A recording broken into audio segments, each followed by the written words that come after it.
দেখছে কয়েকদিন, বান্দাই দেখে প্রতিদিন, সেই বস্তুটা কি আপনি কইবেন? প্রশ্নের মতো প্রশ্ন একটা করলেই যথেষ্ট নাকি? এত জিজ্ঞাসা লাগে নাকি? একটা প্রশ্ন আমার জীবন আমি শুনি না, একদিন শুনছিলাম মনে হয়। তোমাকে মানিকগঞ্জ একদিন জিজ্ঞেছিল আমারে, ইমরানের মনে আসেনি? জিজ্ঞেছিল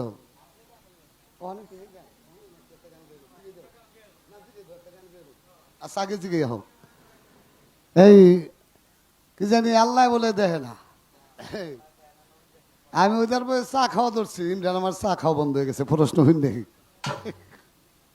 যে মানুষ বানাইলো প্রেম করার লাইগা, আপনি বানাইলেন, এত ভালোবাসেন, এত মায়া করেন, যেহেতু আপনি আবার দোজক বানাইবার গেলেন কে? এটা কি ভালোবাসা আপনার? আপনি এতই ভালোবাসেন, এতই মহব্বত করেন, এত প্রেম করার জন্য, মায়া করার জন্য বানাইছেন। ভালো, তাহলে আমার খেলে আদর করবেন, আমার সাথে প্রেম করবেন, এটাই তো নাকি? আপনি দয়াল, দয়ার সাগর, তাহলে আপনি দোজক বানাইবার গেছেন কিসের লিগে? বা এই যে দোজকটা যে ভরবেন, এই দোজক কেন বানাইছেন? তাহলে এটা আপনার কেমন মায়া, কেমন দয়া? কি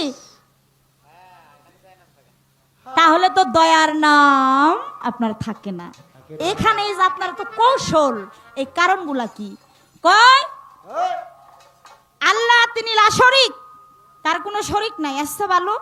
আবার আয়া হাদিস ওই সহিহ বুখারী দিয়ে আবার আইসা কইলো, কি কইলো?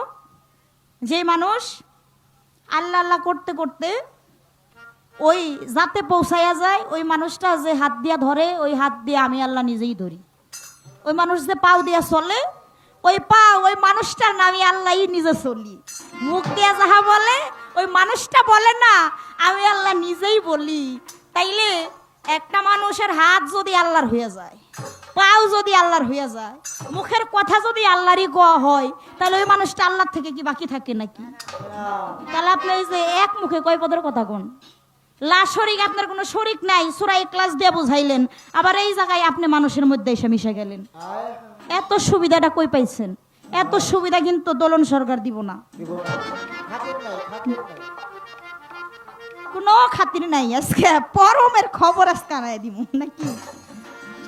এখন সে আইসা পড়ছে কোথায়? মানুষের কাছে। মানুষের ভিতরেই যদি আসেন, উসিলা ছাড়া যদি আপনি কিছু নাই করতে পারেন, তাইলে আবার কোনকে যে আপনি একাই ছিলেন, আপনার পাশে কেউ ছিল না, আপনারে কেউ চেতন করে নাই? অবশ্যই কেউ আছিল। কে ছিল? আমার মতো একটা জীব ছিল। সেখানে আপনাকে ওই যে এসকোটা তৈরি হয়েছে, এসকো কেমনি এমনি তৈরি হয়? ওই খুচাটা জায়গা মতো মারছি বিধায় প্রেম করার শখটা জাগছে। আর তখন ওই যে পসিনা ঘাম ঝইরা পড়ছে, যেটা খালাকি নূর, সেই মোহাম্মদী নূর, সেই নূরের থেকে আবার জগৎ তৈয়ার করলেন। কেন?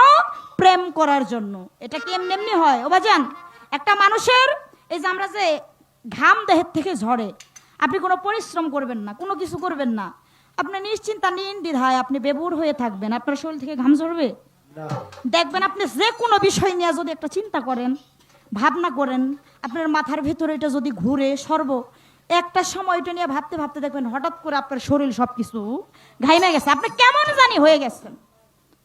সেটা যে প্রকারের ঘাম হোক, আপনার ভেতরে এসকো সেই হালিয়াত জাগ্রত হলে, হ্যাঁ, এই যে একটা বিষয়টা যে সৃষ্টি হয়, তাহলে এই পসিনাটা ঘামটা কি এমনি এমনি ঝরছে নাকি?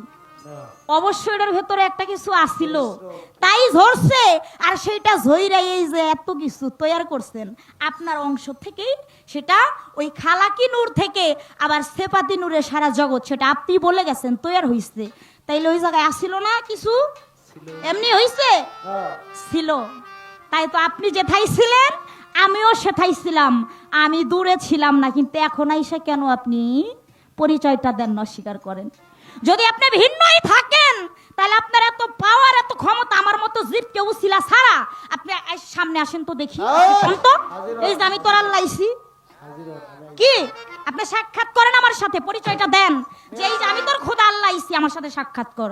এই জায়গায় বাউল বিচার গান, কথার পেছনে কথা, পয়েন্টের পিছনে পয়েন্ট নাকি? এই জায়গা থেকে আমার রশিদ বাবার একটা গান আপনাদের শোনাই, কি বলেন? আমার রশিদ চান গানে কি বলেছে একটু শোনেন।